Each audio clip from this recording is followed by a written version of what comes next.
Iniurong sa December 30 ang adjournment ng Kongreso para magkaroon ng sapat na oras na mapag-aralan ang mahigit 6 na trilyong pisong pondo para sa susunod na taon.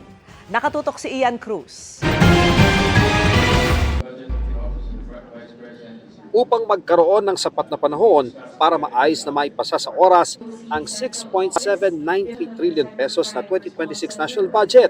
Inamyendahan ng Kamara at Senado ang kanilang legislative calendar at inextend ito ng 1 linggo.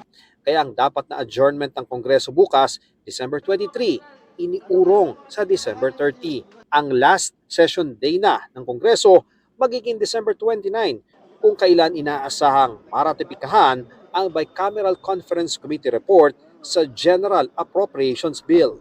The ratification of the said Conference Committee report is imperative to ensure the continuity of government operations and the faithful implementation of the national budget for the ensuing fiscal year. Ang dagdag na oras gagamitin para maaral mabuti ng mga mambabatas ang ipapasang budget.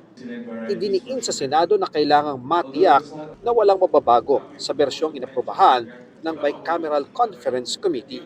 Whether we like it or not, maybe in the past, maraming singit, yung na-approve na sa BICAM report, napapalitan pa sa enrollment of bill na hindi dapat tama yun, Mr. President. So, just to allow our colleagues to be able to study and make sure that the Bicameral Conference Committee report is exactly was approved. A faithful reproduction Faithful of what the reproduction. BICAM approved. Walang Yes. singit, walang insertion, Mr. Yes. President.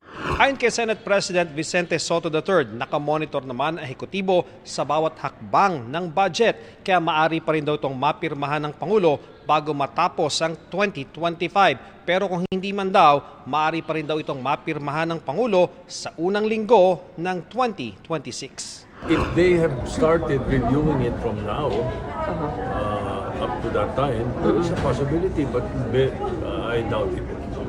I doubt it.